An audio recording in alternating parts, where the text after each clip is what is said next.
గోంగూర పులుసు. Okay, so పులుసు చేసుకోబోతున్నాం. ఎస్, దానికి కావాల్సిన పదార్థాలు తీసుకొచ్చేస్తారా? తీసుకొస్తాను అమూల్య. ఓకే, ఇంగ్రీడియంట్స్ తెచ్చేసాను అమూల్య. ఓకే, సో మెయిన్ వచ్చేసి మనకి గోంగూర. ఎస్, అలాగే మీరు దాల్ తీసుకొచ్చారు కదా? ఎస్, ఇది వచ్చేసి తూర్ దాల్ అనమాట, కందిపప్పు. సో కందిపప్పు తీసుకొచ్చారు, ఇంకా ఆయిల్, మిగతావన్నీ కూడా మనకి కావాల్సిన పదార్థాలు. ఎస్, స్టార్ట్ చేద్దాం ప్రాసెస్. స్టార్ట్ చేసేద్దాం అమూల్య. స్టవ్ వెలిగించేయండి. ఓకే,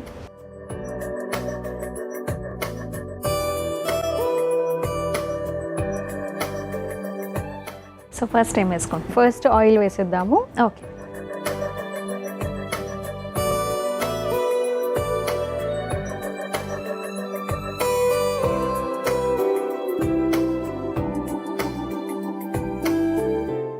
దీంట్లో ఒక చెంచా ఆవాలు,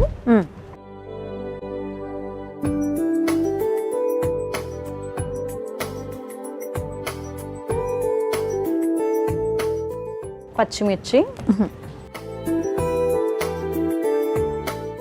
సో మనకి కాన్స్టిపేషన్ థీమ్.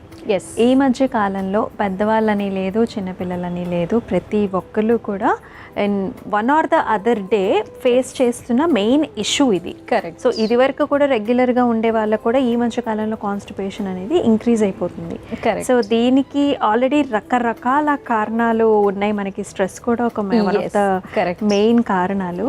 అండ్ ఇవి కాకుండా అసలు మామూలుగా ఎందుకు ఇట్లా అయ్యింది మనకి, అంటే ఇది వరకు కూడా బాగున్న వాళ్ళకి ఇప్పుడు ఎందుకు ఈ ప్రాబ్లమ్స్ అన్ని వస్తున్నాయి? ఫస్ట్ వచ్చేసి మనకి డైజెషన్ ప్రాపర్గా జరగకపోవడము, అండ్ సెకండ్ వచ్చేసి వాళ్ళది ఏదైతే రెగ్యులర్ లైఫ్ స్టైల్ ఉంటుందో దాంట్లో ఇర్రెగ్యులర్ ఫుడ్ టైమింగ్స్ ఎక్కువగా ఉండడం అనమాట.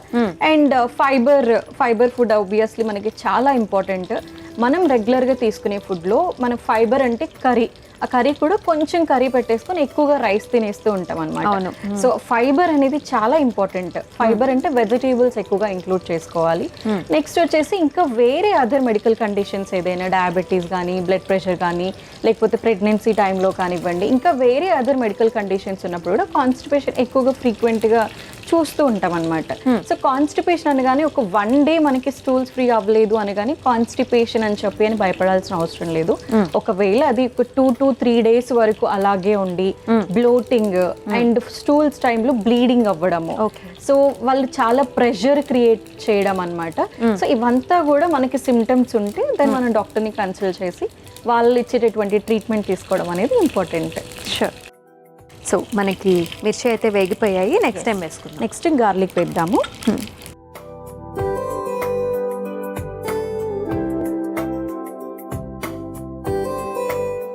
కరివేపాకు కూడా వేస్తున్నాను.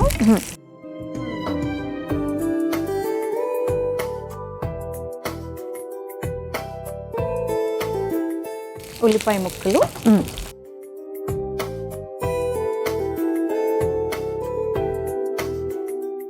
ఇప్పుడు మనం మెయిన్ ఇంగ్రీడియంట్ గోంగూర వేస్తున్నాను.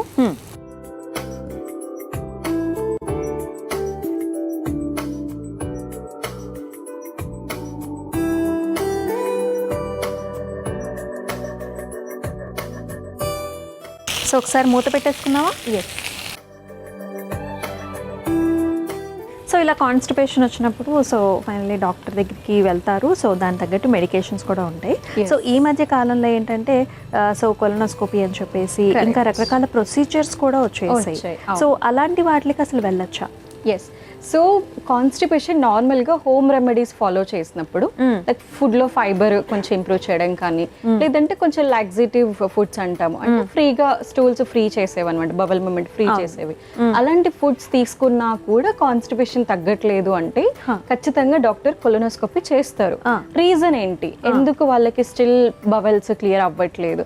ఇప్పుడు చూస్తే చాలా ఫ్రీక్వెంట్ గా కోలన్ క్యాన్సర్స్ ఎక్కువగా వస్తుంది. సో అందుకని చెప్పి అంటే ఏదైనా వీళ్ళకి ప్రాబ్లం ఉందా, లోపల కూడా మనకి కొంచెం చిన్న చిన్న ఫైబ్రాయిడ్స్ లాంటివి వచ్చే ఛాన్స్ ఉంటుంది అనమాట. అలా ఏమైనా వచ్చిందా, లేదు అంటే కనుక ఏదైనా క్యాన్సర్ లాంటివి ఏదైనా ప్రాబ్లం ఉండిందా, లేదా నార్మల్ ఫుడ్ ద్వారానే మనకి వీళ్ళకి ఏమైనా కాన్స్టిపేషన్ జరుగుతుందా అనేది క్లియర్ గా మనకి తెలుసుకోవడానికి కొలనోస్కోపీ చాలా బాగా హెల్ప్ చేస్తుంది అనమాట. ఇంకోటి ఏంటంటే ఏదైనా ఫుడ్ పడకపోయినా, అంటే ఇప్పుడు కొంతమందికి పీనట్స్ తింటే కూడా బాగా కాన్స్టిపేషన్ వస్తుంది. సో ఇలాంటివి కూడా చెక్ చేసుకోవచ్చా? సో నార్మల్గా మనకి ఏదైనా ఫుడ్ ప్రకారంగా చూస్తే మోస్ట్లీ నాన్ వెజ్కి అండ్ మీరు చెప్పినట్టు పీనట్ ఇంకా వేరే అదర్ ఫుడ్స్కి కూడా ఉండే ఛాన్స్ ఉంటుంది అనమాట. ఫస్ట్ ఒకవేళ ఆ ఫుడ్ తీసుకున్నప్పుడు కాన్స్టిపేట్ అయింది, బట్ నెక్స్ట్ డేస్కి మనం నార్మల్గా వేరే ఫుడ్ మనం చేంజ్ చేసినప్పుడు అలా లేదు అంటే గనక దెన్ మనం నోట్ చేసుకోవచ్చు. ఎప్పుడైనా మనకి ఏదైనా సడన్గా ఏదైనా హెల్త్ ఇష్యూ అయింది అని అంటే అది కాన్స్టిపేషనే కానీ, గ్యాస్ట్రిక్ కానీ, లేకపోతే బ్లోటింగ్ కానీ ఏదైనా ఆ పర్టికులర్ డే ఏం తీసుకున్నాను, దాని ముందు రోజు ఏం తీసుకున్నాను అనేది నోట్ చేసుకొని పెట్టుకోవాలి. నెక్స్ట్ మళ్ళీ రిపీటెడ్ గా వాళ్ళకి ఆ ఫుడ్ ద్వారా ప్రాబ్లం అవుతుంది అని అంటే గనక మళ్ళీ ఓకే నేను బిఫోర్ డే ఏం తీసుకున్నాను, ఈ రోజు ఏం తీసుకున్నాను కన్ఫర్మ్ చేసుకోవాలి. మనకి కన్ఫర్మేషన్ వచ్చేస్తుంది అనమాట. ఓకే ఈ పర్టికులర్ ఫుడ్ నాకు సెట్ అవ్వట్లేదు అనేది. ఒకవేళ మళ్ళీ మీరు రిపీట్ చేసినప్పుడు కూడా సేమ్ ప్రాబ్లం వచ్చిందంటే దాన్ని మనం కంప్లీట్ గా అవాయిడ్ చేయాల్సి ఉంటుంది అనమాట. ఇట్స్ లైక్ ఏ టాలరెన్స్ అని చెప్పొచ్చు. అంతే. ఎస్. సో ఒకసారి చూసేద్దాము. గోంగూర అయితే చక్కగా ఉడికిపోయింది. కరెక్ట్. నెక్స్ట్ టైం వేసుకుందాం. ఇప్పుడు దాల్ వేసేద్దాము. ఇది ఆల్రెడీ నేను కొంచెం బాయిల్ చేసుకొని తీసుకొచ్చేసాను. ఓకే.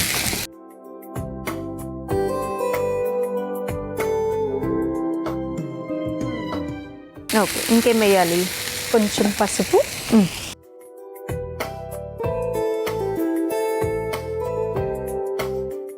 పసుపు వేసుకున్నాము అండ్ సాల్ట్ కూడా వేసిద్దాము. ఓకే. స్పూన్ చేయండి. ఓకే.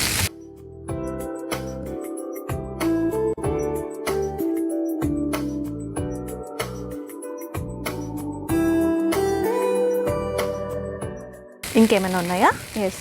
సో పులుసు కాబట్టి కొంచెం వాటర్ వేసేసుకొని ఒక 5 minutes బాయిల్ చేసేద్దాము. అలాగే.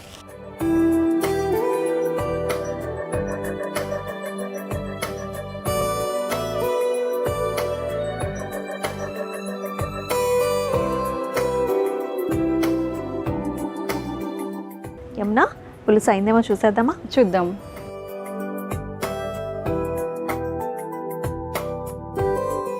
పప్పు చక్కగా మగ్గిపోయింది అండ్ అలాగే మన గోంగూర కంప్లీట్గా బ్లెండ్ అయిపోయింది. ఎస్. సో ఇంకేమైనా వేసే ఉన్నాయా? అంతే అమూల్య, సర్వ్ చేసేసుకుందాము. ఓకే.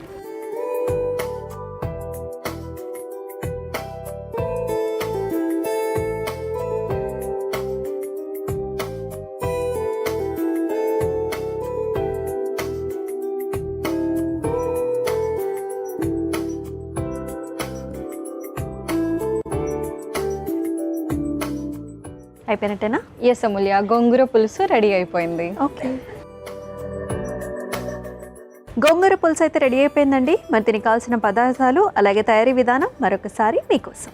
గోంగూర పులుసుకి కావాల్సిన పదార్థాలు: నూనె, ఆవాలు, పచ్చిమిర్చి, వెల్లుల్లి రెబ్బలు, కరివేపాకు, ఉల్లిపాయ ముక్కలు, గోంగూర, ఉడికించుకున్న కందిపప్పు, పసుపు, ఉప్పు.